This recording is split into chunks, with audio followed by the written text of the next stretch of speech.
Hi, this is Billy Feilbach, student in Foundations of Organizational Communication, College of Professional Studies with the University of New Hampshire.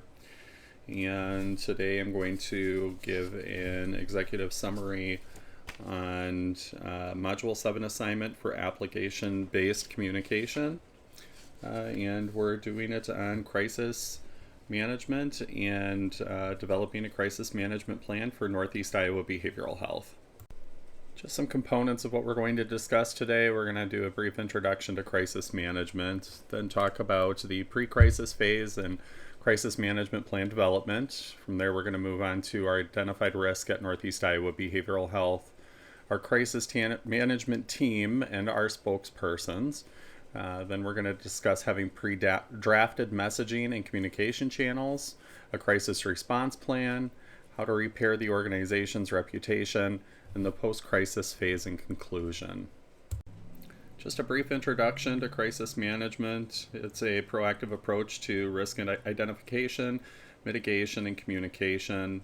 It's an incremental process that adapts and evolves to threats as they are identified through the risk assessment process. And it's relevant to places like Northeast Iowa Behavioral Health, who provides mental health services, because of the type of clientele that they have and the interaction with the community. The pre-crisis phase is focused on risk identification, response planning, and setting up the team. Larson and Gray had discussed a risk breakdown structure, and that's an exercise that outlines risk management as an incremental process that includes risk identification, risk assessment, risk response development, and risk response control. And it's important to understand how all of those components can play into risk response so that you can work on building a rapid response, adaptable plan in the event that workplace violence were to take place at Northeast Iowa Behavioral Health.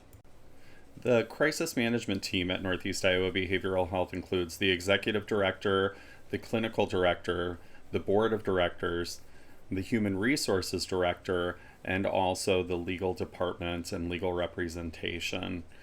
The executive director is assigned as the primary spokesperson for community outreach, and then it tiers down to the clinical director and the human resources director. These individuals have been selected as the spokespersons because they have close ties to the community. They've developed a real credible relationship of trust, and they're just longtime public servants. The objective of the crisis management team is to provide quick, accurate, and consistent communication as part of the response. In order to have the quick and accurate communication, it's important that the crisis management team selects some pre-drafted messaging and uses appropriate channels to get that messaging out. Communication should be empathetic, it should be accurate. They can use messaging templates. There should be centralized updates on the Northeast Iowa Behavioral Health website, and administration and leadership has designated the Associated Press in Des Moines as the primary media outlet for press releases. The emphasis on all communication from the crisis management team is transparency and consistency to stakeholders. Next, we're discussing the crisis response plan itself. And some of the criteria in that response plan is that initial responses should be provided within 1 hour of the event occurring. They should be fact-based updates, should avoid any vague comments, any room for speculation. Safety should be a prioritization, reassuring the public, and offering support to stakeholders. This could be in the form of counseling to employees, their family, clients, or anyone else who is present. And part of that crisis response plan, of course, is ensuring that all stakeholders are provided the information that they need to navigate service disruptions. And part of that crisis response plan as well is reestablishing a sense of normalcy at the organization so that operations can continue as soon as possible.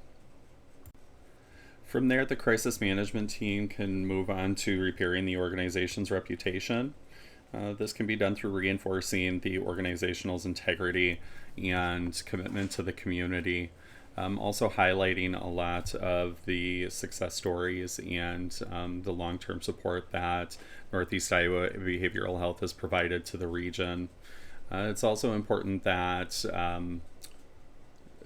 it is identified that most of the blame lies on the perpetrator of the incident of workplace violence, and that it's not a representation of the organization as a whole, the people that they serve, or the people that work there.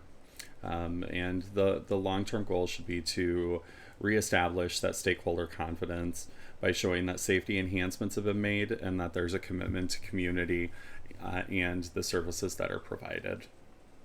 The final component of the crisis management plan would be some post-crisis analysis and some retrospection to see if there are any lessons to be learned, if there's any way that the crisis management team can build off of the current plan to enhance any future response.